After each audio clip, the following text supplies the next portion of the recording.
The Young Conqueror. This trope finds its roots in history with young men and women born into places of power and using it to change the world after deciding it would be better under their rule.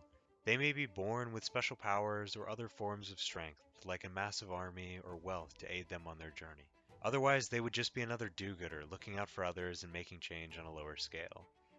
Often they have childish fantasies of how the world should be run, and this will lead them to making things worse when they eventually get their loads of power. Like how Daenerys had her own sorts of trouble ruling Meereen when she wanted to enact all the changes she had in mind. This is something that usually the young conqueror tends to run into with their naive beliefs about how the world works.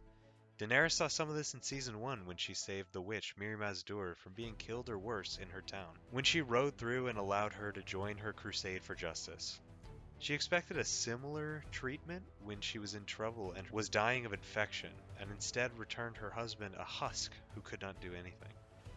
Daenerys thought that she was freeing Mirri from a life of pain and accepting her into her entourage when all she had really done was ravage her village and take away her way of life. She doesn't learn her lesson that Mirri had betrayed her because of this and instead holds to her belief that those people who make these decisions wouldn't exist and there wouldn't be need for squabbles under her rule. Daenerys had a similar experience in Meereen when she executed a spokesperson for the lower class who murdered a captive member of the insurgency group, the Sons of the Harpy, when he believed that it was what she wanted. She makes a show of force that all will have justice metered out for them no matter their cause or wealth, but it looks like she's only backing the wealthy members of society and plunges the city into an uprising. Who can say how the Dragon Queen's story will end, but this is certainly an example of the young conqueror who believes in the utopia that they will create and will use their power to create it. Daenerys has a strict moral code that she adheres to in all her decisions. She wants this power not for the sake of power and strength, but to do good, breaking the wheel, as she says all those times, and wants people to be free of pain and suffering that they experience, and to build the utopia she dreams of. She also believes that there's a heavy importance on the justice, but doesn't see the world in colors other than black and white, which leads to some incredible moments like finding a third way to get a loyal army out of the Unsullied, and some not so great moments like Khal Drogo's passing. This example of the naive mentality where she does not heed any advice given to her and instead tries to have it all ways. Ser Barristan warns her against entering Westeros with a foreign army and instead counsels for an army at home where men will fight and die for her. Whereas Jorah, who is familiar with the horrors of war, sees the Unsullied as a way to escape the pillaging that accompanies it. She ignores both of them, usurps the slave masters of Astapor, and gets a loyal army that will not pillage if she doesn't demand it, never curbing her own idealism. This is typical of the young conqueror, an idealist that has plans that work for their conquering but not really their ruling. This is something that works regardless of their plans because of their power, and in Daenerys' case, her dragons.